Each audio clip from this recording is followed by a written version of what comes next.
empathy gap. White supremacy doesn't just divide people by race. It divides them by worth. Not always through overt slurs and policies, but through quiet patterns, assumptions, headlines, silences, and systems.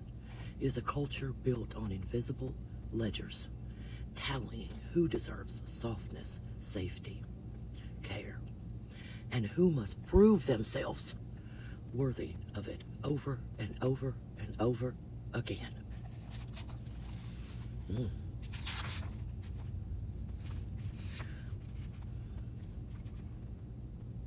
going to go back to that for a second. I want to make sure y'all understanding that. Within white supremacy, you'll notice that racist people also have an entire group of fellow white people that are not worthy. And you'll hear them discuss them. So it doesn't just divide by race. Just emphasize that.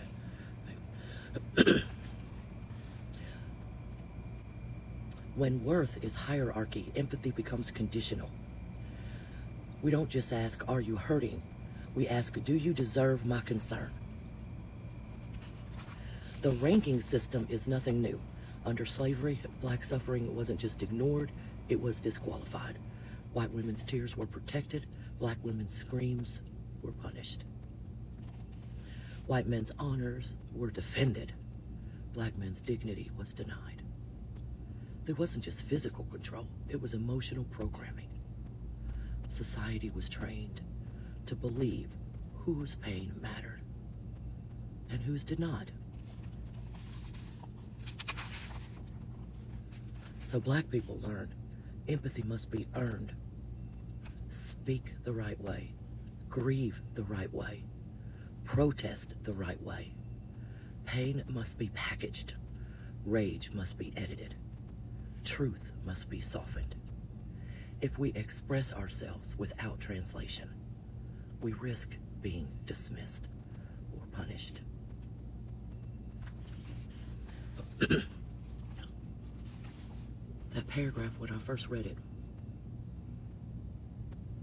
I got stuck on grieve the right way. Obviously, grief is a huge part of my profession. And people grieve differently. And I love my fellow professionals. I really do. And I love my beloved profession, and I think very highly of it. And it will be Katie bar the door if you want to come at me about it, as many of you have witnessed on this app. But within my cohorts, fellow professionals, they will inadvertently, subconsciously divide themselves into people they prefer to care for and people they don't. And it's not, it doesn't have anything to do with not liking them or racism or anything. Most often it doesn't. I'm sure there's some cases like that out there. But it's about the way people grieve.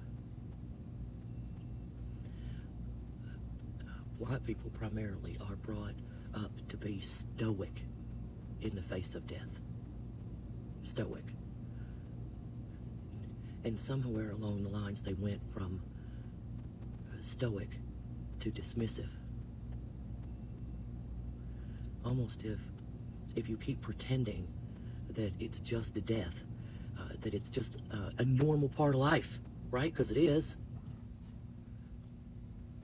And you just maintain stoic,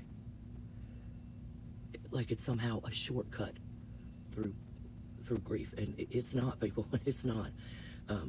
And the unfortunate consequences of that is that people will get slapped with grief, 6 months down the line, a year down the line, 10 years down the line, and they will be utterly clueless as to what is going on with them.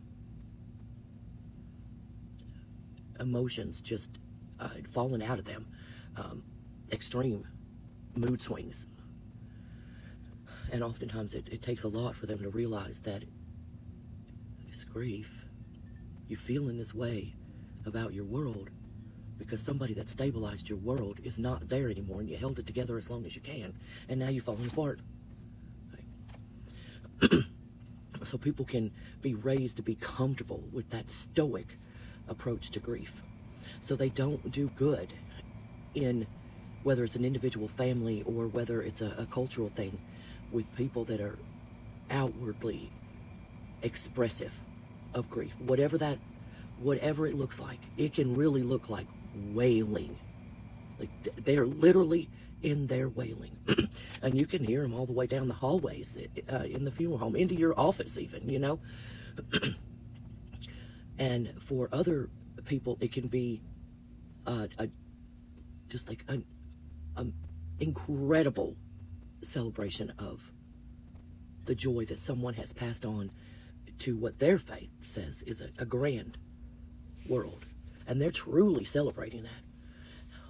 And people that were brought up with that stoic quietness, they can't handle that. They feel like the funeral and the services are out of control. You know, and they're really not. They're not out of control. Not at all.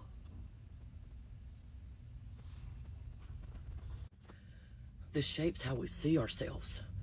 When the world treats empathy as something to be earned, not owned, it distorts our self-image. We question our needs. We downplay our exhaustion. We feel guilt for needing help, shame for needing space. Empathy doesn't feel like a right. It feels like a privilege that could be revoked at any moment. This is why white people who challenge racism are often punished, not just by systems, but by friends, family, workplaces. They're called too emotional, too soft, and disloyal. Because in a hierarchy, empathy is dangerous. It erodes boundaries. It levels the playing field. It says this person is fully human too.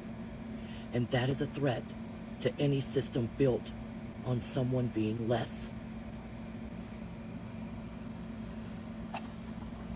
The Empathy Gap. Available on Amazon. It's a good book. I hope you'll join me with your own. But I'm happy to keep reading to you.